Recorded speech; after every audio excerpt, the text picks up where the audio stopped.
এভাবে মাছ ভুনা করে একবার খেয়ে দেখুন, বারবার খেতে ইচ্ছে করবে। তো চলুন রেসিপিটা দেখে নিই।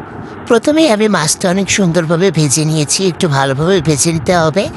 তারপর প্যানে আমি তেল বসিয়ে দিয়েছি, তার ভিতরে পেঁয়াজ কুচি আর রসুন কুচি দিয়ে ভালোভাবে ভেজে নিয়েছি।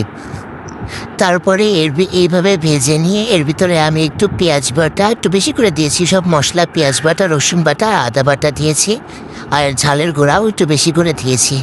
এবার এটা ভালোভাবে নেড়ে এর ভিতরে আমি হলুদের গুঁড়া দিয়ে দিয়েছি। আমার লবণ দিতে ভুলে গেছিলাম, তো পরে দিয়েছি। একটু পানি দিয়ে তার ভিতরে আমি একটু লবণ দিয়ে মশলাটা একটু কষিয়ে নেব। ভালোভাবে কষাতে হবে মশলা, আপনি যত ভালোভাবে কষাবেন তত স্বাদটা বেশি হবে।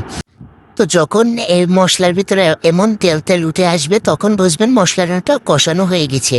এবার এর ভিতরে একটু পরিমাণ মতো পানি দিবেন, যত আপনারা ঝোল খাবেন আর কি। তো মাছগুলো একটু ঝোল কমই খেতে হয়, একটু ঘন ঘন হলেই ভালো লাগে। তো ঝোলটা একটু কম দেওয়ার চেষ্টা করবেন। তো যখন ঝোলটা ফুটে উঠবে তখন আমি এর ভিতরে মাছ দিয়ে দিব।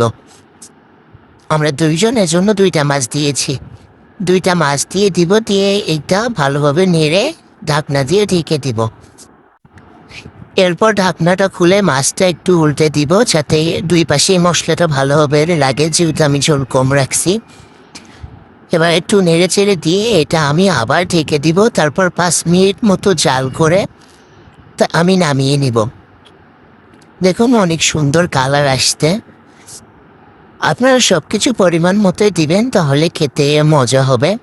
আর আমার নতুন পেজ আপনারা একটু সাবস্ক্রাইব করে দিয়েন, একটু লাইক দিয়েন। দেখুন কত সুন্দর এসেছে, একটু সাপোর্ট করবেন।